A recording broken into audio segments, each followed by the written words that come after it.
कोई भी फोरम हो, पाकिस्तान में या पाकिस्तान से बाहर, I am always willing and available. और मेरा दिल करता है कि हाँ बिल्कुल, हम जहाँ भी बेहतर बात कर सकें और पहुँचा सकें। आपका सवाल काफ़ी बड़ा है, इसके ऊपर कुछ हिस्सों में बात कर लेते हैं। सबसे पहली बात तो ये कि जब कहा जाता है तालीमी निज़ाम कैसा है, कैसा चल रहा है, कहाँ जा रहा है, कहाँ नहीं जा पा रहा है, तो हमें दो चीज़ों में किसी भी फील्ड का एनालिसिस करने के लिए दो चीज़ें बड़ी अहम हैं। एक है हिस्टोरिकल पर्सपेक्टिव और एक है ग्लोबल पर्सपेक्टिव। हिस्ट्री में एजुकेशन का फिनोमेना कैसे डेवलप हुआ है और ग्लोबल पर्सपेक्टिव में कैसे डेवलप हुआ है, पहले हम इसको देख लेते हैं। हाँ, हम हिस्ट्री में ज़्यादा पीछे नहीं जाते, लेकिन हम 20th सेंचुरी और फिर 21st सेंचुरी, ये जो शिफ्ट है इसको समझने की कोशिश करते हैं। पाकिस्तान में बैठ के हमें ज़्यादातर ये शिफ्ट ही नज़र आती है, और हमें ऐसे ही लगता है कि जैसे हम 20वीं सदी से 21वीं सदी में दाखिल हुए तो एकदम ही टेक्नोलॉजी आ गई और एकदम ही ये हो गया, और ऐसा नहीं है। जिन ममालिक में तालीम पर और तालीमी नफ्सियात पर रिसर्च होती रही है, उन्होंने एक पूरा ट्रांजिशन किया है between 20th century to 21st century.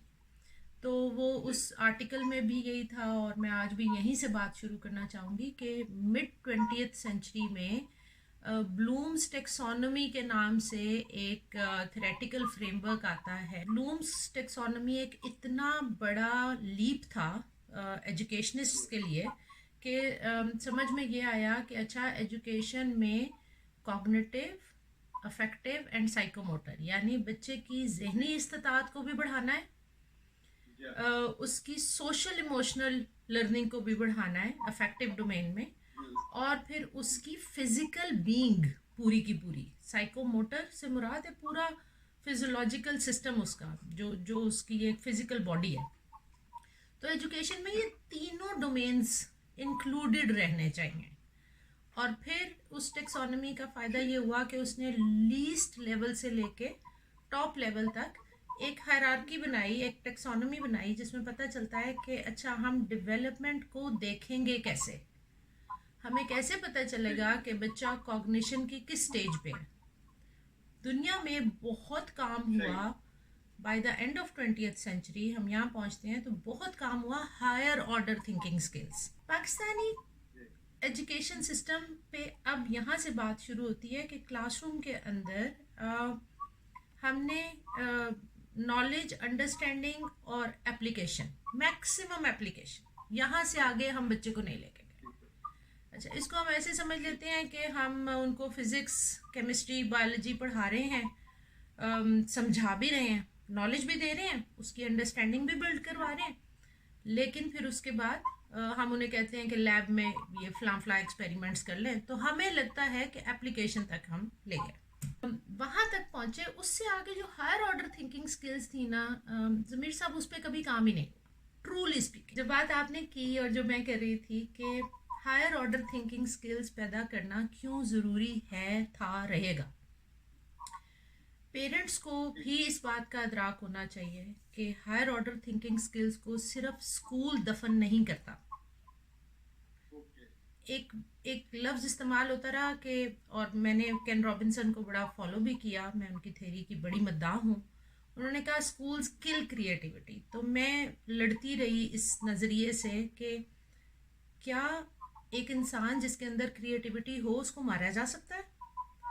तो मैं आज तक पहुँचते पहुँचते यहाँ पहुँची हूँ कि स्कूल असातिज़ा, हेड टीचर जिसका एक बड़ा खौफ होता है, और असातिज़ा का भी खौफ होता है, हर ये सारे खौफ, और घर में बड़ों का खौफ, वालिदैन का खौफ, और हाँ, उसमें हमने बंद कर दिया, उसमें हमने हायर ऑर्डर थिंकिंग स्किल्स को मारा नहीं, लेकिन दफन कर दिया। तो पेरेंट्स को, टीचर्स को मिल के जिस पे काम करना है ना, वो ये है कि ये जो ब्लैक बॉक्स बना दिया है ना, इसको खोलें। Let the child go beyond application. जब वो बियॉन्ड एप्लीकेशन जाएगा तो क्या होगा, क्वेरी रेज होनी शुरू हो जाएगी, क्वेश्चंस रेज होने शुरू हो जाएंगे, जिसको नाम दिया गया critical thinking. Critical thinking is higher order thinking, जहां से एनालिसिस और इवैल्यूएशन शुरू हो जाती है। वो आपकी बात का तज्जिया करेगा और उस पर सवाल उठाएगा। ये वो स्टेज है जिसने क्रिएटिविटी तक पहुंचाना था। इन दो स्टेजेस के बगैर जब तक वो इर्द गिर्द की चीजों का तज्जिया नहीं करेगा, जब तक वो तोड़ता फोड़ता नहीं है, तब तक वो नई क्रिएट भी नहीं कर पाता। तो that's what higher order thinking is. Curriculum बड़ा ऑथराइज्ड है हमारे यहाँ, प्री प्लान्ड है। टेक्स्ट बुक कल्चर कॉलोनियलिज्म से हम निकले नहीं कि किताब दे दो और इससे बाहर नहीं जाने देना। तो फिर मैंने ज़्यादा काम किया क्लासरूम पेडागोजीज के ऊपर। क्लासरूम में इंस्ट्रक्शन एंड लर्निंग के कौन से प्रोसीजर्स इस्तेमाल हों जिनसे बच्चे की वो जो हायर ऑर्डर थिंकिंग स्किल्स हैं वो खुलनी शुरू हों और उसको गुंजाइश मिले। वो पाकिस्तान बेस्ड क्लासरूम्स में क्रिटिकल पेडागोजी किस शक्ल में हो सकती है टू कीप इट सेफ, क्योंकि हमारे यहाँ टीचर्स पे फतवे भी लग गए ना, और हमारे यहाँ टीचर्स के ऊपर इल्ज़ामात भी लग गए। तो टीचर्स को भी सेफ रखना है, बच्चे को भी सेफ रखना है, और कोई ऐसी हरकत भी हम नहीं कर सकते कि हम बच्चे को या टीचर को ख़तरे में डाल।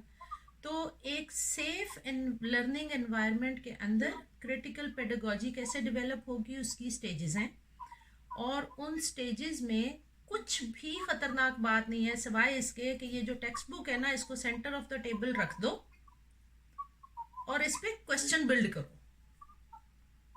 इस पे आंसर्स बिल्ड नहीं करो, आंसर्स दिए हुए उसके अंदर। तो उस पे जो फर्दर क्वेश्चन बिल्ड करने की एक्सरसाइज है, उस एक्सरसाइज में हम क्रिटिकल थिंकिंग डेवलप करने का तरीका सिखाते हैं, और वो पेरेंट्स के लिए भी लाजिम। ये जो क्रिटिकल थिंकिंग है और जो क्वेश्चन रेज होने हैं, ये कहीं उस पेडागोजी में नहीं कहा जाता कि इसके जवाब टीचर ने देने। तो टीचर के सर से वो एंग्जाइटी और स्ट्रेस उतार के रखा जाए पहले कि हर सवाल का जवाब आपने देना है, और आपको कोई इल्मुल कामिल होना चाहिए हर सब्जेक्ट का या अपने सब्जेक्ट। नहीं, ये दौर वो है ही नहीं। हम में से कोई क्लेम ही नहीं कर रहा कि हमारे पास हर सवाल का जवाब। सवाल उठेंगे तो क्या होगा, तहकीक शुरू होगी। सवाल उठते ही अगर क्लासरूम में ही टीचर ने जवाब देना है तो फिर बंद हो गया वहीं पे प्रोसेस बंद नहीं करना है, और टीचर के सर से इस भूत को उतारना है कि बच्चे ने क्लास में जो भी सवाल किया उसका तुम जवाब दो। नहीं, classroom is the space for brainstorming. that's the beauty of new learning paradigm, जिसको हम कंस्ट्रक्टिविज्म कहते हैं।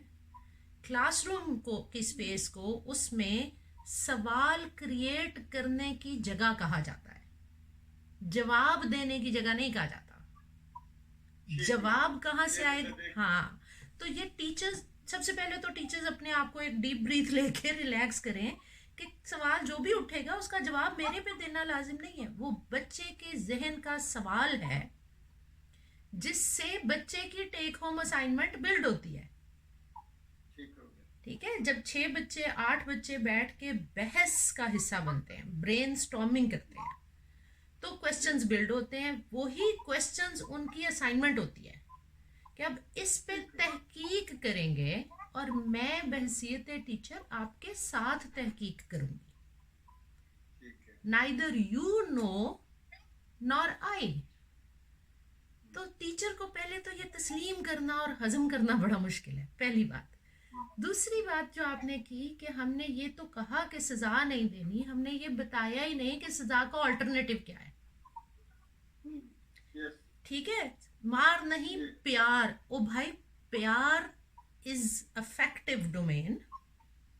कंपैशन है, एम्पैथी है, बच्चे की मुश्किल को समझना है, बच्चे के साथ हमदर्दी करनी है। अगर मारना नहीं, देन व्हाट? मारना नहीं तो क्या करना है? Think through, talk through, feel through. ये 3 लफ्ज बोले हैं मैंने। बच्चे की सोच में शामिल हो जाओ, उसके साथ गुफ्तगू करो, उसकी फीलिंग में जाके पता करो क्या वो डर रहा था, उसने झूठ बोला होगा, उसने गलती की होगी, उसको समझ नहीं आ रहा होगा, क्या फीलिंग थी, क्यों ये हुआ, और फिर यहाँ जाके उसके साथ मिलके मसले को रिजॉल्व करो। ये पेरेंट भी नहीं कर रहा, ये सिर्फ टीचर का मसला नहीं है, पेरेंट भी गुस्सा कर रहा है और टीचर भी गुस्सा कर रहा है। वो think through, talk through, feel through and then conflict resolution पे नहीं पहुंच रहा। तो ये स्टेजेस हैं जो आपने बच्चे के साथ मिलके गुजारनी है, दैट इज लर्निंग प्रोसेस।